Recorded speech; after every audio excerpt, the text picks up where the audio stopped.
दोस्तों, आप सभी का एक बार फिर से स्वागत है हमारे चैनल A to Z वैदिक ज्ञान पर। बोलो सियावर रामचंद्र की जय। A to Z वैदिक ज्ञान में संपूर्ण रामायण में श्री रामचरितमानस का अयोध्या कांड और ये भाग है 25। और इसमें आज हम श्री भरत जी श्री रामचंद्र जी को राज्याभिषेक के लिए वापस अयोध्या लाने के लिए चलते हैं और कौन कौन उनके साथ चलते हैं और वे वहाँ पर किस किस तरह से पहुँचते हैं, पूरा वर्णन हम इस भाग में करेंगे। तो शुरू करते हैं। भरत जी क्या कहते हैं? आरत जननी जानी सब भरत सनेह सुजान, कहेहु बनावन पाल की सजन सुखासन जान। अर्थात सभी माताओं को दुखी देखकर भरत जी मन में सोचते हैं कि माताओं को भी साथ लेकर चलना चाहिए, इसलिए उनके लिए पालकियां सजाई जाती हैं और उनमें सुखासन लगाए जाते हैं ताकि माता भी हमारे साथ श्री राम जी को वापस लाने के लिए चले। और कहा, तिलक का सब सामान ले चलो। भरत जी ने मंत्रियों से कहा कि तिलक का सब सामान ले चलो, वन में ही मुनि वशिष्ठ जी श्री रामचंद्र जी का राज्य अभिषेक करेंगे, उन्हें ये राज्य देंगे। और कहते हैं जल्दी चलो। यह सुनकर सब मंत्रियों ने वंदना की और तुरंत घोड़े, रथ और हाथी सजाकर चल दिए। सबसे पहले मुनिराज वशिष्ठ, अरुंधति और अग्निहोत्री की सब सामग्री सहित रथ पर सवार होकर चले। फिर ब्राह्मणों के समूह जो सबके सब तपस्या और तेज के भंडार थे, अनेकों सवारियों पर चढ़कर वे चले। नगर के सब लोग रथों को सजाकर चित्रकूट को चल पड़े, जिनका वर्णन नहीं हो सकता। ऐसी सुंदर पालकियां पर चढ़ चढ़कर सब माताएं उसमें बैठ गई।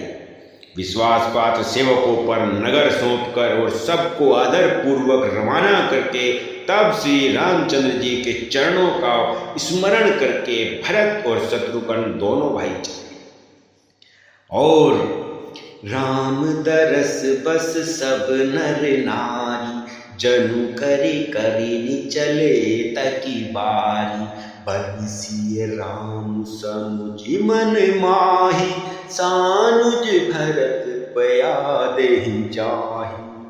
श्री रामचंद्र जी के दर्शन के वश में हुए सब नर नारी ऐसे चले मानो प्यासे हाथी हथनी जल को ताक कर उसकी तरफ बढ़ चले। श्री रामचंद्र जी वन में हैं, मन में एक ऐसा विचार करके छोटा भाई शत्रुघ्न सहित भरत जी पैदल ही चले जा रहे हैं। आप चैनल को सब्सक्राइब कर लें अगर आप नए हैं, और वीडियो को लाइक करें और शेयर कर दें। बेल आइकन की घंटी को ऑल पर पुश कर देना ताकि आने वाली वीडियो के नोटिफिकेशन आपको सबसे पहले मिल जाए। उनका स्नेह देखकर लोग प्रेम में मग्न हो गए और सब घोड़े हाथी रथों को छोड़कर उनसे उतरकर पैदल ही चलने लगे। तब श्री रामचंद्र जी की माता कौशल्या जी भरत के पास जाकर और अपनी पालकी उनके समीप खड़ी करके कोमल वाणी से बोलती है, तात चढ़ऊ रथ बलि महतारी, होई ही प्रिय परिवार दुखारी। तुमरे चलत चलहि सबु लोगु, सकल शोक कृस नहीं मग जोगु। हे बेटा, हे भरत, माता भलियां लेती हैं, तुम रथ पर चढ़ जाओ, नहीं तो सारा प्यारा परिवार दुखी हो जाएगा। तुम्हारे पैदल चलने से सभी लोग पैदल चलेंगे, शोक के मारे सब दुबले हो रहे हैं, पैदल रास्ते के योग्य नहीं हैं। माता की आज्ञा को सिर चढ़ाकर और उनके चरणों में सिर निभाकर दोनों भाई फिर रथ पर चढ़कर चल दिए। पहले दिन तमसा पर वास करके दूसरा मुकाम गोमती के तीर पर किया। कोई दूध ही पीते, कोई फलहार करते और कुछ लोग तो रात को ही एक बार भोजन करते हैं। भूषण और भोग विलास को छोड़कर सब लोग श्री राम जी के लिए नियम और व्रत करते हुए चलते हैं। रात भर सई नदी के तीर पर निवास करके सवेरे वहां से चल दिए और सब श्रृंगेश्वर रूप के समीप जा पहुंचे। निषाद राज ने जब यह समाचार सुना तो वे दुखी होकर हृदय विचार करने लगे, क्या कारण है जो भरत वन में जा रहे हैं? मन में कुछ कपट भाव अवश्य ही है। यदि मन में कुटिलता न होती तो साथ में सेना क्यों ले चले? समझते ही वे कि छोटे भाई लक्ष्मण सहित श्री राम को मारकर सुख से निष्कंठ राज करूंगा। भरत ने हृदय में राजनीति को स्थान नहीं दिया, राजनीति का विचार नहीं किया। तब तो कलंक ही लगा था, अब तो जीवन से ही हाथ धोना पड़ेगा। संपूर्ण देवता और दैत्य वीर जुट जाएं तो भी श्री राम जी को रण में जीतने वाला कोई नहीं है। भरत जो ऐसा कर रहे हैं इसमें आश्चर्य क्या है? विष की बेले अमृत फल कभी नहीं फलती। ऐसा निषाद राज जी अपने मन में विचार करते हुए और सोचते हैं कि इनको देखना चाहिए कि ये कैसे जा रहे हैं, इतनी बड़ी सेना लेकर लड़ने के लिए जा रहे हैं या फिर क्या कारण है। युद्ध में मरण, फिर गंगा जी की का तट, श्री राम जी का काम और क्षण भंगुर शरीर। भरत श्री राम जी के भाई और राजा और मैं नीच सेवक, बड़े भाग्य से ऐसी मृत्यु मिलती है। वे अपने मन में सोच रहे हैं कि अगर मैं इनको रोकने में मर भी गया तो निषाद राज जी कहते हैं कि ऐसी मृत्यु मुझे कभी नहीं मिलेगी। मैं स्वामी के काम के लिए रण में लड़ाई करूंगा। तो ये भक्तों बहुत ही करुणामयी भाव निषाद राज जी के मन में आ रहे हैं। इससे मुझे थोड़ा सा भाव हो गया। लड़ाई करूंगा और 14 लोगों को अपने यश से उज्जवल कर दूंगा। श्री रघुनाथ जी के निमित्त प्राण त्याग दूंगा। मेरे 2 हाथों में आनंद के लड्डू हैं। अर्थात जीत गया तो राम सेवक का यश प्राप्त करूंगा और मारा गया तो श्री राम जी की नित्य सेवा प्राप्त करूंगा। साधुओं का समाज में जिसकी गिनती नहीं और श्री राम जी के भक्तों में जिसका स्थान नहीं, वह जगत में पृथ्वी का भार होकर व्यर्थ है। वह जीता भी गलत है। वह माता के यौवन रूपी वृक्ष के काटने के लिए कुल्हाड़ मात्र है। ये सब बातें करते करते निषाद राज जी उनकी तरफ कवच बनाने में लग गए और उनसे लड़ने की उनके मन में आ गई और अपनी सेना भी उन्होंने तट पर लगा दी। हे नाथ, श्री राम जी के प्रताप से और आपके बल से हम लोग भरत की सेना को बिना वीर और बिना घोड़े के कर देंगे। जीते जी पीछे पांव नहीं रखेंगे। पृथ्वी को रुंड मुंड में ही कर देंगे, लेकिन हम भरत को श्री राम जी के पास युद्ध करने के लिए नहीं जाने देंगे। निषाद राज जी के वीरों ने बड़ी बहादुरी से बिना घोड़े रथ के ही लड़ने का प्रण बना लिया। अतएव हे वीरों, निषाद राज जी कहते हैं कि हे वीरों, तुम इकट्ठे होकर सब घाटों को रोक लो। मैं जाकर भरत जी से मिलकर उनका भेद लेता हूँ। उनका भाव मित्र का है या शत्रु का या उदासीन का है, यह जानकर तब आकर वैसा करना जैसा मैं कहूँ। यह कहकर लोग प्राणी और मोटी पहिना नामक मछलियों के भार भर कर लाए। भेंट का सामान सजाकर सब वहां पर आए। उनके सुंदर स्वभाव से ही उनके स्नेह को पहचान लूंगा। वैर और प्रेम छिपाने से नहीं छिपते हैं। ऐसा कहकर वह भेंट का सामान लेकर चले। निषाद राज ने मुनिराज वशिष्ठ को देखा, अपना नाम बदलाकर दूर ही से दंडवत प्रणाम किया और मुनीश्वर वशिष्ठ जी ने उसको राम का प्यारा जानकर आशीर्वाद दिया और भरत जी को समझाकर कहा कि यह श्री राम जी का मित्र है, यह श्री राम का मित्र है। इतना सुनते ही भरत जी ने रथ त्याग दिया और वे रथ से उतरकर प्रेम में उमंग कर चल दिए। निषाद राज गुहू ने अपना गांव जाति और नाम सुनाकर पृथ्वी पर माथा टेक कर जोहर किया, दंडवत प्रणाम किया। दंडवत करते देख भरत जी ने उठकर उनको छाती से लगा लिया। हृदय में प्रेम समाता नहीं था, मानो स्वयं लक्ष्मण जी से भेंट हो गए। भरत जी गुहू को अत्यंत प्रेम से गले लगा रहे हैं, प्रेम की रीति को सब लोग सिहार रहे हैं। उसी निषाद से अंग कर भर कर हृदय से चिपटाकर के छोटे भाई भरत जी ने शरीर में पुलकावली से परिपूर्ण हो मिल रहे हैं। जो लोग राम राम कहकर जम्भाई लेते हैं, मैं पापों के समूह उनके सामने नहीं आते हैं। फिर इस गुहू निषाद राज को तो स्वयं श्री राम जी ने हृदय से लगा लिया और कुल समेत इसे जगत पावन बना दिया। जो लोग इतने बड़े प्रेम प्रति से निषाद राज जी को, जब श्री राम जी ने ही इनको अपनाया है, तो मैं इन्हें कैसे बिसरा सकता हूँ। मूर्ख और पामर, चंडाल, सवर, खस, यह कौल और किरात भी राम नाम कहते ही परम पवित्र और त्रिभुवन में विख्यात हो जाते हैं। राम सखा निषाद राज से प्रेम के साथ मिलकर भरत जी ने सब सकुशल मंगल और क्षेम पूछी। भरत जी का शील और प्रेम देखकर निषाद के मन में जो विद्रोह की भावना थी, जो दुख था युद्ध करने का, वो सब उड़ गया और वे प्रेम मुग्ध हो गए। हे प्रभु, कुशल के मूल आपके चरण कमलों के दर्शन कर मैंने तीनों कालों में अपना कुशल जान लिया है। अब आपके परम अनुग्रह से करोड़ों कुलों सहित मेरा मंगल होगा।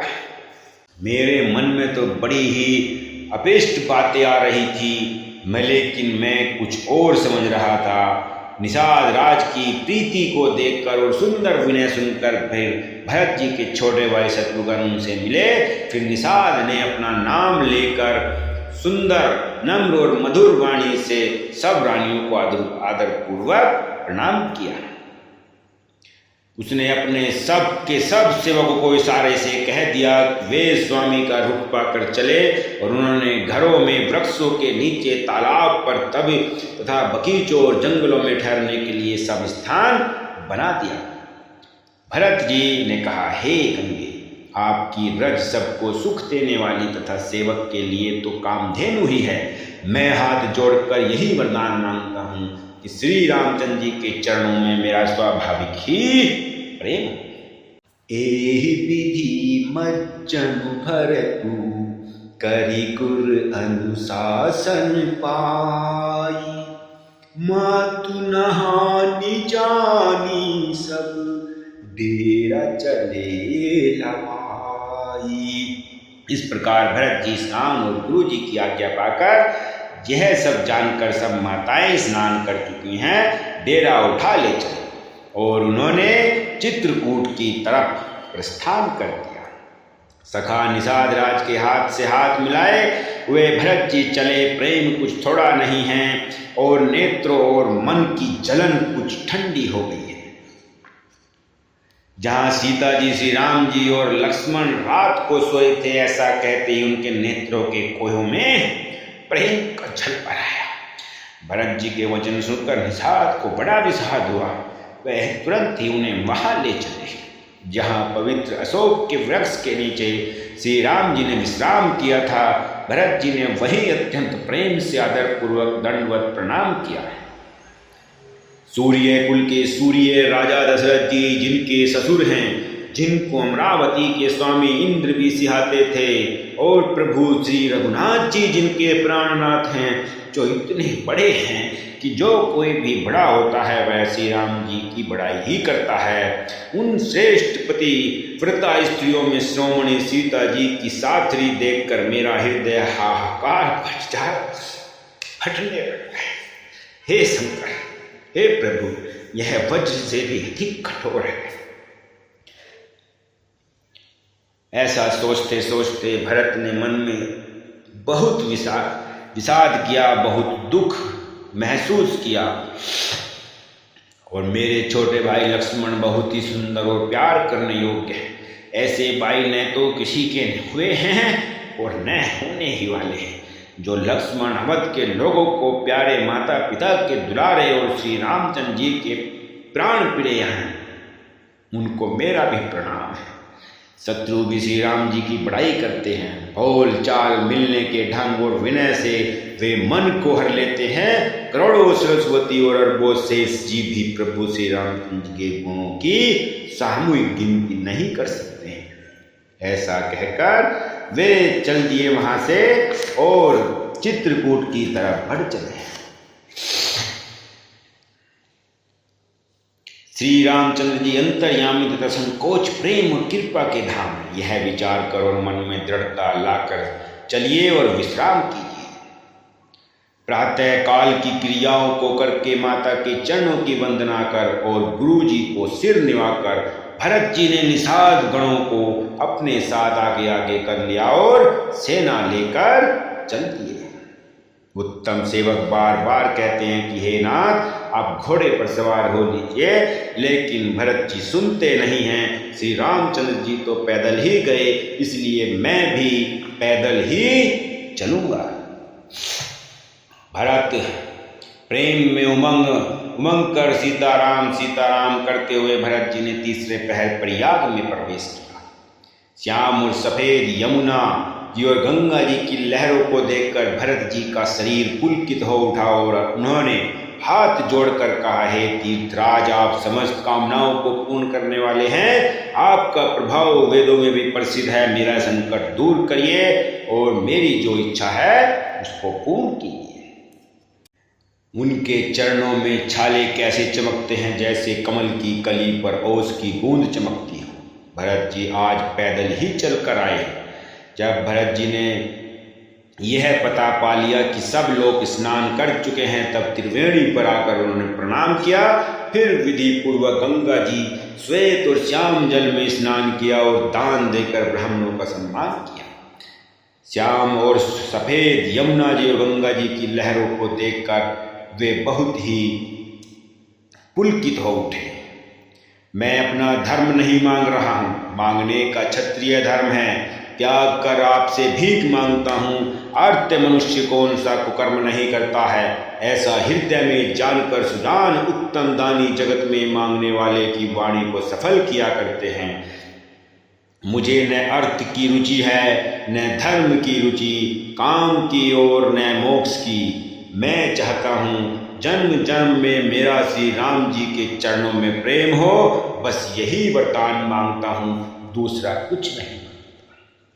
स्वयं श्री राम जी भी भले ही मुझे कुटिल समझें और लोग मुझे गुरुद्रोही तथा स्वामी द्रोही भले ही कहें, पर सीता जी श्री राम जी के चरणों में मेरा प्रेम आपकी कृपा से दिन दिन बढ़ता ही रहे। यह सब बातें सुनकर, श्री रामचंद्र जी के गुण समूहों को सुनकर भारद्वाज जी के पास आए मुनि ने भरत जी को दंडवत प्रणाम करते देखा और उन्होंने मूर्ति मान सौभाग्य समझा। उन्होंने दौड़कर भरत जी को उठाकर अपने गले से लगा लिया। मुनि ने उन्हें आसन दिया। उनके मन में यह बड़ा सोच है कि मुनि कुछ पूछेंगे। भरत जी के सील और संकोच को देखकर ऋषि बोले, भरत सुनो, हम सब खबर पा चुके हैं, विधाता के कर्तव्य पर कुछ वश नहीं चलता है। माता की करतूत को समझकर तुम हृदय में गिलानी मत करो। हे तात, कैकेयी का कोई दोष नहीं है, उसकी बुद्धि तो सरस्वती बिगाड़ गई थी। यह कहते भी कोई भला नहीं कहेगा, क्योंकि लोक और वेद दोनों ही विद्वानों का मान्य है। किंतु हे तात, तुम्हारा निर्मल यश गाकर तो लोक और वेद दोनों बड़ाई पाएंगे। हे भरत सुनो, श्री राम जी के मन में तुम्हारा समान प्रेम पत्र दूसरा कोई नहीं है। लक्ष्मण जी, श्री राम जी और सीता जी तीनों की सारी रात उस दिन अत्यंत प्रेम के साथ तुम्हारी सराहना करते करते ही बीती है। भारद्वाज जी ने यह सब निर्मल यश भरत जी को सुना दिया और भरत जी को बहुत संतोष भी हुआ, लेकिन वो बहुत दुखी थे। राजा भगीरथ गंगा जी को लाए, जिन गंगा जी का स्मरण ही संपूर्ण सुंदर मंगलों की खान है। दशरथ जी के गुण समूहों का तो वर्णन ही नहीं किया जा सकता है, अधिक क्या जिनकी बराबरी की जगत में कोई और नहीं है। यह सब कहते कहते भरद्वाज जी और भरत जी के बीच में बहुत वार्तालाप हुई और श्री राम जी के समान नेत्रों के जल से भरे हुए नेत्र भरत जी के मुनि के सामने जलमग्न हो रहे थे।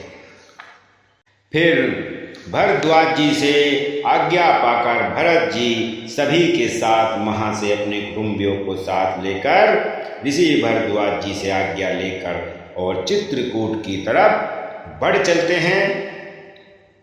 इस भाग में इतना ही, अगले भाग में हम लेकर आएंगे भरत जी चित्रकूट पहुंचते हैं और चित्रकूट में पहुंचकर वो श्री रामचंद्र जी से क्या वर्णन करते हैं, क्या कहते हैं, ये लेकर आएंगे अब अगले भाग में। तब तक के लिए आज्ञा दीजिए।